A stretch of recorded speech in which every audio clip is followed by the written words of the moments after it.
Hi, this is Steve, Pudgy AJS, aka Little London. This is just a video about how to disconnect the side stand switch. If you think your scooter's not starting, this could be one of the most common faults. You need to undo the 4 Phillips screws, remove this. As you can see, I've done it already. Also, there's 4 screws, 1, 2, 3, 4, and then you need to take this out. I'm going to try and do this with one hand, which ain't going to happen, is it? I knew it wouldn't.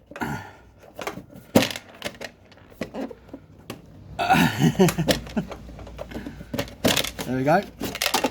I'm not one for pausing. Okay, and you're looking for this lead, and you'll see it goes up to here, and you can just disconnect that by clipping it, pulling it out, disconnecting it. Now remember that if you do this and your side stands down and you drive off, it could cause an accident. But if you don't use your side stand, which most people with a Modena don't, then you're going to be pretty safe. That's normally what the problem is. I hope that helps. Thanks a lot for watching. Cheers.